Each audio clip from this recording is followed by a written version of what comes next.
Hello and welcome to our first office hour.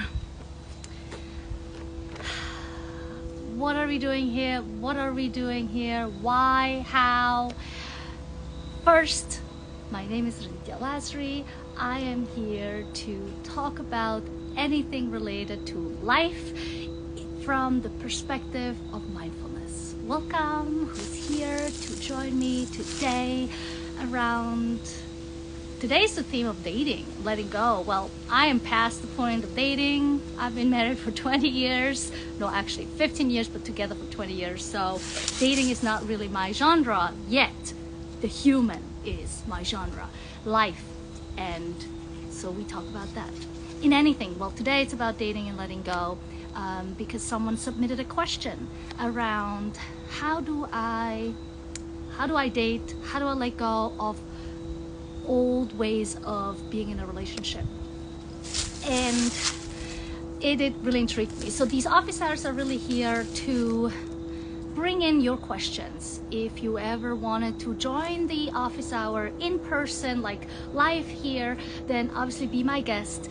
I know that some of these topics might not be very, they're more private, so you don't want to share with the world. So I understand this. So this is why you can submit a question into my messages, in my messenger. And so yes, so for the future or after this one or any other time during the week that you think you have something that you would like someone to talk about and to address from the perspective of mindfulness, from the way of integrating into our daily lives, then let me know. I also have a few thoughts that I want to share with you in the future.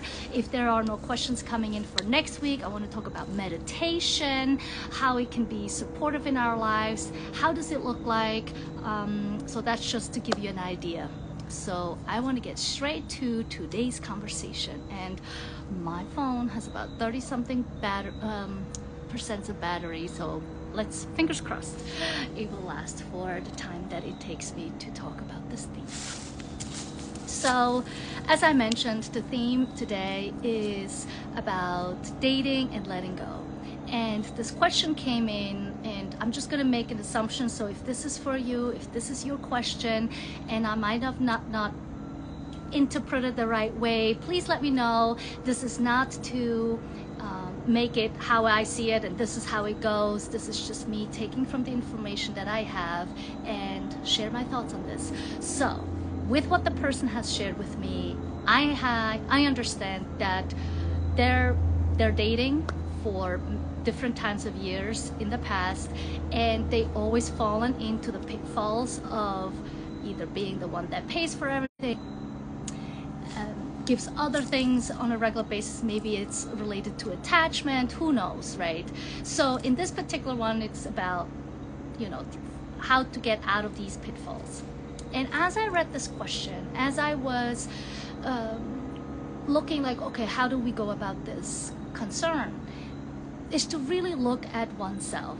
And I think anything that will come up in the future, any questions you may have that might be in relationship to other people, will always come back to you. So in this case, the first thing I would do is to ask myself, what are some tendencies that I have that makes me pay for everything, makes me guide the other person into being satisfied and taken care of and making sure that they are safe. And some thoughts that come up for me is, it's possible that we worry that the other person is not themselves, or rather we are worried that maybe they will leave us, or we want to make them happy. And usually the easiest way to take care of someone is by satisfying their needs. So if somebody doesn't have financial needs, then by me taking care of them, then obviously I am making sure that they are taken care of. And so there might be this part of one that we want to take care of one another. And that is all great and good until it's being used until there's nothing coming back, until I have something that I need and nobody's taking care of that part, right? So that is the question, the first and foremost question in this particular scenario is, what is it that makes me want to do those things? How does it make me feel? And by understanding those perspectives a little better, it allows me to be honest. And that's really what it comes down to. Being honest with oneself, understanding that, okay, maybe there are some tendencies that I am afraid of losing. Maybe there's been past experiences that if I didn't do, I'll just use paying the bills because that was part of the example. And it's an easy one because I'm sure people can understand that one. Then they're not going to be interested in me. If I stop doing this one thing that they can't do, then maybe that's going to take them into another direction. They're going to look for something else. The second question I must ask is it really the worst thing if they do find someone else to take care of those things? Because the one thing I really never want someone to get into a relationship with is by doing something to satisfy them. Because then it's a one-way street. We want to come from a very grounded, satisfied place. So before I can get into any relationship, before I can, you can date, you can have fun, like that's not what I'm talking about. But if we're thinking about a long-term relationship, if we're thinking about, I want to spend the rest of my life with this person, if that's still the case, I don't know if these days that's even a thing, right? If this is something that I want to commit to, the commitment is not to the other person. The commitment is to myself. How do I want to show up for myself? I was just in another conversation recently where after a breakup, the person realized, oh my God, I have neglected certain pieces that define who I am, be it hobbies, be it a characteristic, be it something, right, in life. And in this conversation, I have noticed that the moment they were able to re-embrace those parts of themselves, they felt freer, they felt joyful, they felt full. And this is what we want. And the moment we can embrace who we are at the core, being honest with those quirks and things that we have in our lives that make us us, the easier it becomes to find the right person. So if I'm going out into the world, and actually in the book that I wrote, this is very much in the beginning, I'm describing about how does love show up in our lives. And when we are young, it is, and going into that unconditional love aspect and moving away from, oh, I want to satisfy, I want to love this person and want to be with them, like make it like a unit like this. If this is how we start off, once that piece is gone, I don't have that thing to lean on, have that relationship to lean on. I'm missing something, right? And so